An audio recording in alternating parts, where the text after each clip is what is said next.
Yo primero atemperaría un poco lo del boom del 2010-2011. Sería más preciso para mí hablar de un buen año, un año con un buen nivel de negocios, sobre todo el 2010 y también el 2011 sobre el final. O sea, fueron años donde había una oferta muy interesante y una demanda dispuesta a convalidar esa oferta. Eso fue así y a nosotros nos hizo sacar la conclusión correcta en ese momento, que nos preparábamos para un 2012 también con un buen nivel de actividad, con un buen nivel de oferta y un buen nivel de demanda.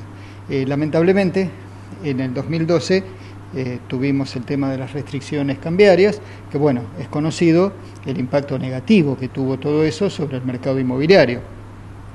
Ese impacto negativo se sintió fundamentalmente en el primer semestre y se sintió, digamos, con distinta intensidad a lo largo del país.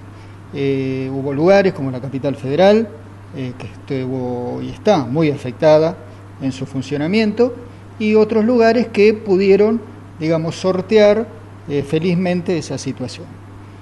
Santa Fe en particular y Rosario dentro de eso, nosotros creemos que sufrimos el impacto de todo esto. Se sintió una merma en la actividad, hubo que recurrir a la creatividad, a la docencia, si se quiere, en el plano de adaptarse a las nuevas reglas que inevitablemente se van extendiendo, que tiene que ver con la especificación, y creo que logramos terminar un año con una tendencia invertida.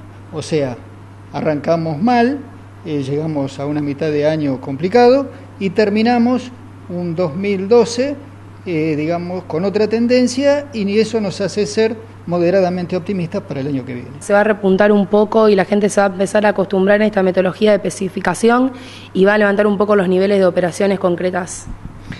Bueno, a mí me da la impresión que por lo menos por el corto y el mediano plazo nos vamos a tener que hacer todos a la idea que los dólares no van a estar.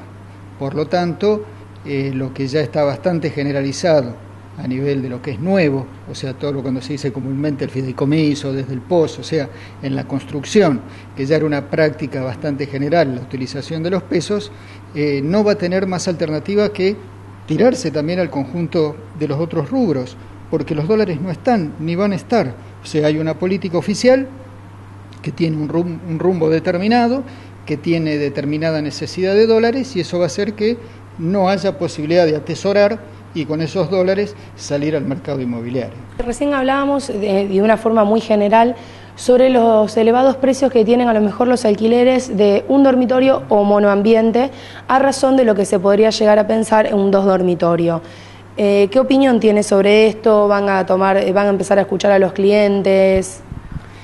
Bueno, lamentablemente hay los precios están reflejando una realidad fundamentalmente de demanda. Yo también, a mí me gustaría ser cuidadoso con respecto a los precios, porque a veces se extrapola y se toman determinados precios y se los generaliza. Por ejemplo, un departamento de un dormitorio puede tener una variedad muy grande de segmentos de precio. Yo creo que podríamos hablar de una base de 1.400, 1.500 pesos, estamos hablando de un departamento usado de 20, 25 años, en buen estado, entre bulevares o en el macrocentro, con gastos centrales razonables, y podríamos terminar a lo mejor en 3.000, 3.500 pesos. En el medio de todo eso hay distintas opciones que tienen que ver con distintos servicios que se le ofrece al que lo alquila, la posibilidad de tener o no cochera, su ubicación, la calidad de la construcción, etcétera. O sea, podemos decir que sí, que se ha, digamos, achicado la distancia entre un dormitorio y 2 dormitorios, pero, digamos, dentro de un precio que, digo, arranca en los 1.400, 1.500 pesos y después se va estirando a partir de las distintas características. Pero con respecto a los monoambientes.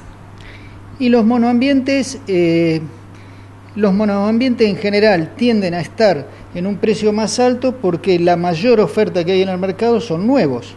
O sea, efectivamente, como se ha visto que hay un rubro que llama bastante la atención de la oferta, de la demanda, inclusive de los constructores y de los productos que se lanzan al mercado, que tiene que ver con el monoambiente y su rendimiento. También hay que tener presente que el monoambiente es un producto interesante para el pequeño inversor, o sea, para aquel que puede llegar a una determinada cantidad de dinero y que no le permite aspirar a un 2 dormitorios. Eso ha hecho que ha salido al mercado una cantidad importante de monoambientes, pero que a veces compiten seriamente con el de un dormitorio, porque primero, son más nuevos, pueden estar mejor ubicados, son más agradables para vivir, y por lo tanto eso hace también que la demanda sea mayor y se achique esa diferencia, ¿no? A la hora de invertir, ¿sigue siendo la estrella, como se la denominó el año pasado, el monoambiente de un dormitorio, o pensás que para el 2013 va a cambiar un poquito el rumbo y van a aparecer otras nuevas propuestas? No, yo creo que hay algo, y si querés podemos charlar de algunos factores nuevos que se han agregado. O sea, históricamente un dormitorio ha sido la estrella en el mercado inmobiliario. Esto fue en la década del 80, en la década del 70, lo fue en la década de los 90 y es también ahora. Son diversos los motivos que lo hacen el producto preferido del inversor. Podemos empezar con lo más histórico, que es una inversión que rápidamente se puede transformar en líquido por su valor pequeño en relación a otros inmuebles. Es una cosa que siempre tiene demanda. Y ahora yo creo que han aparecido nuevos factores, inclusive sociológicos, muy interesantes a tener en cuenta, que hace que esa demanda sea superior. Por ejemplo, por diversos motivos han crecido en un número muy importante los hogares unipersonales, que tienen distintos orígenes. Puede ser desde la pareja que se separa y hay un miembro de esa pareja que se va a vivir solo. También muchos chicos que se van de sus casas, de las casas de los padres, y se van a vivir solos. Es una opción hoy, a diferencia de otros momentos, irse a vivir solo. Que eso, cuando yo era joven, lo más común era que alguien, si se iba a vivir con 1 o 2 amigos. Tenía esa idea. Hoy no.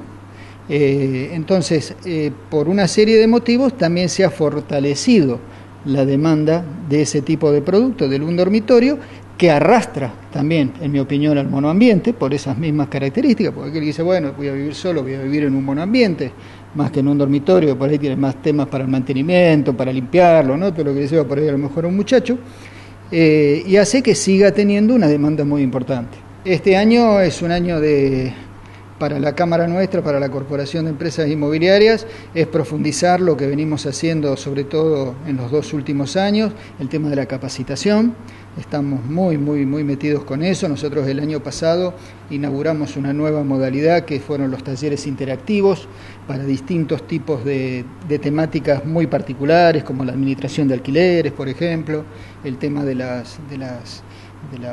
los problemas constructivos de los inmuebles. Pensamos seguir en eso. Vamos a reforzar, si es necesario, también lo estamos estudiando, el tema de las obligaciones que tienen hoy los corredores inmobiliarios en relación a la unidad de informaciones financieras, por el tema del flagelo del delito del lavado de dinero, para estar bien entrenados y poder cumplir adecuadamente con la ley, y a la vez seguir fortaleciendo todo lo que tiene que ver el funcionamiento del mercado y trabajar por una mayor transparencia, por una mayor idoneidad y por conseguir que, confiar en el corredor inmobiliario sea siempre la alternativa para todo aquel que quiera hacer una inversión inmobiliaria. Recién mencionaba lo que es el lavado de dinero, y desde hace un año, cuando se hacen las escrituras, va adjunto también un papel en donde uno declara que no es familiar de políticos ni de nada, para poder empezar a limpiar este tema de la inversión para mover un poco la fuga de capitales. ¿Cómo van a empezar a trabajar este tema? No, en realidad yo te diría que este tipo de informes se vienen haciendo desde hace muchos años. ¿Por qué? Porque otros sujetos obligados, como por ejemplo los escribanos, ya venían cumpliendo con ese requisito. Lo que estamos haciendo, o mejor dicho, las obligaciones que tenemos ahora los corredores inmobiliarios, en realidad no son nuevas. Si lo querés de una forma muy sencilla, nosotros vamos a hacer antes lo que después va a ser el escribano, mejor dicho, estamos haciendo ya, porque en realidad ya está en vigencia todo esto, es antes hacer lo que después va a pedir el escribano. Entre las cosas que pide el escribano y que también pide el corredor inmobiliario está, por un lado, la justificación del origen de los fondos, cosas que hacen también, por ejemplo, las instituciones financieras, ¿no es cierto? O sea, hoy uno va a cualquier banco, quiere depositar dinero, quiere hacer un plazo fijo y le piden, bueno, que justifique de dónde proviene ese dinero. Y también hay otro trámite, que es al que vos te referís, que es una declaración jurada donde la persona que interviene en la operación no es lo que se llama una persona políticamente expuesta. Una persona que tenga vinculaciones directa o de forma a veces no tan directa con personas que tienen que ver con el Poder Ejecutivo, las Fuerzas Armadas, instituciones importantes, organismos descentralizados, etcétera. Tiene que ver con eso, con armar, desde el punto de vista de la UIF, ¿no?, de la Unidad de Información Financiera, un entramado que permita detectar, ¿no es cierto?, no solamente los movimientos incorrectos de dinero, sino también el tema del tráfico de influencia, la corrupción, etcétera. Pero, repito, esto no es una cosa nueva que se hizo para que los inmobiliarios llevemos adelante, sino que la novedad es que los inmobiliarios que no éramos sujetos obligados a hacer esto, juntos con otros sectores, el año pasado fuimos incorporados a una resolución de la UIF. Bueno, la inversión no solamente para rentabilidad, también puede ser beneficiosa para poder tapar y usarlo como una pantalla. Eso lamentablemente es un flagelo que está en todo el mundo. O sea, Argentina recién ahora, en el último tiempo, ha empezado a diseñar herramientas y a copiar inclusive, con mayor o menor éxito, herramientas que utilizan otros países y otros gobiernos para perseguir el tema del lavado de dinero. Estamos hablando de la persecución de dinero que proviene de actividades ilícitas y absolutamente detestables, como es el terrorismo, el narcotráfico y la trata de personas. Eso hace que a nosotros nos parezca absolutamente correcto que se tomen este tipo de medidas. A lo mejor lo que nosotros siempre pedimos es que las medidas que se tomen sean anunciadas, consensuadas, que se instruya a las personas que la tienen que llevar adelante, pero siempre con el objetivo de colaborar y cumplir con la ley, que es el objetivo de todo corredor inmobiliario. A lo que vos te referís con respecto a las inversiones, digamos, con esos fondos tan cuestionados, es un flagelo que lamentablemente azota a todo el mundo, azota a países europeos, países en desarrollo, y la Argentina en su conjunto difícilmente escape de ese flagelo.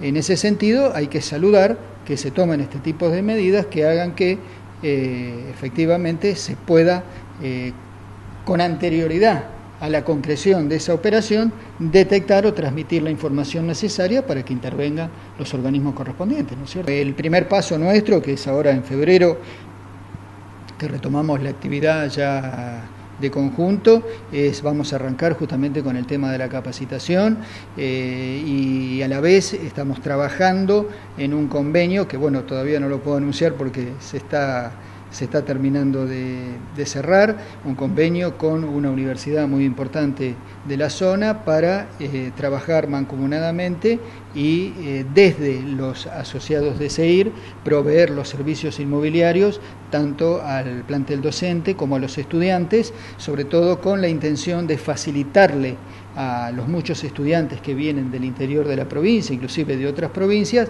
la posibilidad de contactarse directamente con inmobiliarias con tradición, reconocidas en la ciudad, debidamente matriculados, cosas de darles seguridad en el negocio y celeridad a la hora de satisfacer la necesidad que tengan, ya sea fundamentalmente de alquiler, en el caso de los estudiantes, pero también para la compra y otro tipo de inversiones.